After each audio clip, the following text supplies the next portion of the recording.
आती है पैसे की अंधी दौड़ में, लेकिन शायद सबसे ज्यादा इम्पोर्टेंट है हमारे लिए हमारा स्वास्थ्य और हमारा चरित्र। और इसके ऊपर हम जिस भी प्रकार से फोकस कर सकते हैं और उसमें भी विशेष रूप से हमारे स्वास्थ्य की रक्षा हमारे लिए करना और उसको भी योग के माध्यम से करने का प्रयास करना, ये कोविड के काल में और भी ज्यादा उपयोगी, और भी ज्यादा प्रासंगिक, और भी ज्यादा महत्वपूर्ण हो गया है। क्योंकि कोविड ने हमारे को शारीरिक रूप से तो तकलीफ दी, हमारे लंग्स को कमजोर करने का प्रयास किया, हमारे प्राणों के ऊपर जानलेवा खतरा पैदा किया, लेकिन उसके साथ साथ उसने हमारे मानसिक स्वास्थ्य को भी बहुत ज्यादा बुरी तरीके से डिस्टर्ब करने का प्रयास किया। जिनको शायद कोविड नहीं भी हुआ, लेकिन उनके परिवार में, उनके मित्रों के बीच में, उनके साथियों के बीच में, उनके रिश्तेदारों के बीच में किसी को कोविड हुआ तो उसको देखने के कारण, उस तकलीफ को अपनी आंखों के सामने गुजरते हुए महसूस करने के कारण बहुत सारे लोगों को उसके कारण मानसिक रूप से बहुत सारी तकलीफें हुई हैं। और ऐसे समय में हमारे लिए स्वास्थ्य की रक्षा में, जहां मैं लगातार 1.5 वर्ष से कहता आ रहा हूं, कोविड एप्रोप्रिएट बिहेवियर, मास्क और 2 गज की दूरी के रूप में हमारी ये सोशल वैक्सीन जितनी उपयोगी है, उतना ही उपयोगी हमारे लिए फिजिकल एक्सरसाइजेज, योगा, मेडिटेशन, ये सब चीजें हैं। मैंने अगर पूरे इस 1.5 वर्ष के कार्यकाल में अपना कोई कोविड का सबसे बड़ा टेस्ट किया तो ऑफिस से वापस लौटने पर रात में कम से कम 60 मिनट की वॉक और सवेरे के समय जितना भी मैक्सिमम समय संभव हो उसमें योग और प्राणायाम, और इसी के माध्यम से मैंने जज करने की कोशिश की कि क्या मुझे कोई कोविड का दुष्प्रभाव तो नहीं हुआ। शायद आरटीपीसीआर के टेस्ट से भी ज्यादा मैं इस टेस्ट से अपने आप को जांच कर पाया। आज के इस अवसर पर प्रधानमंत्री जी ने हमें बड़ा संदेश दिया है, हमारे को दोबारा से स्मरण कराया है। मुझे ज्यादा कुछ कहने की जरूरत नहीं है, लेकिन मैं इतना जरूर कहना चाहता हूं कि ये योग हमारे जीवन का अभिन्न अंग बन जाए। 21 जून केवल आपको बार बार लगातार हर साल ये याद दिलाने के लिए है। ये केवल हमारे जीवन में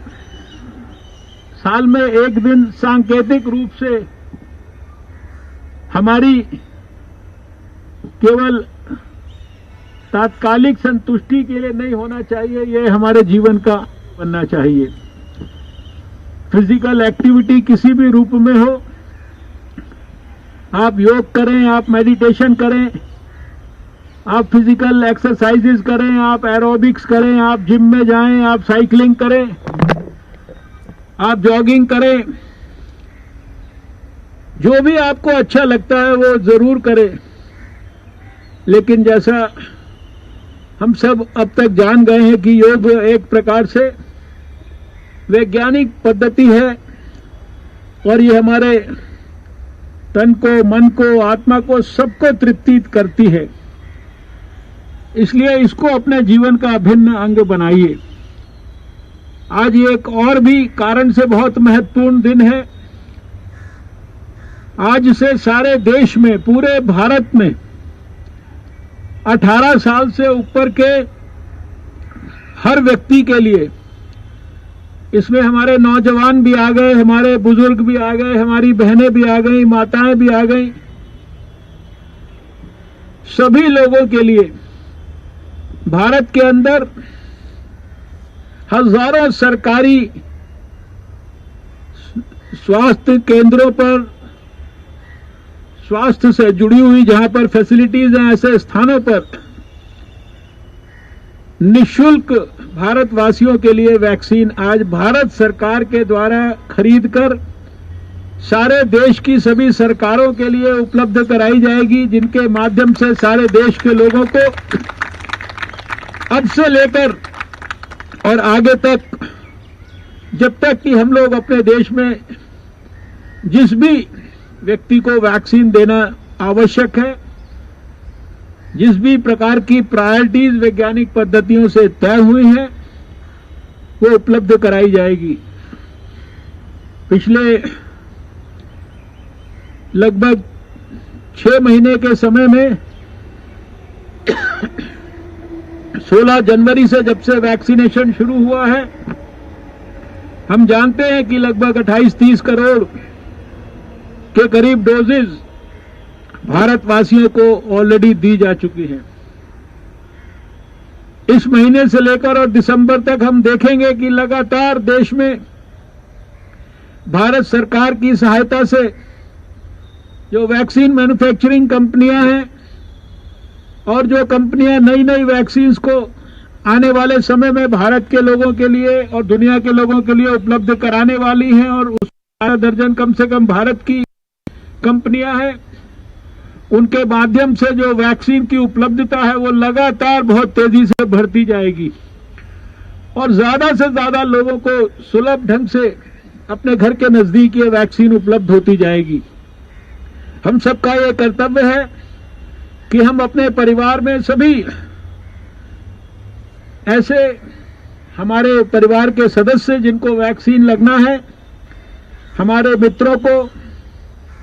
हमारे कामकाज के स्थान पर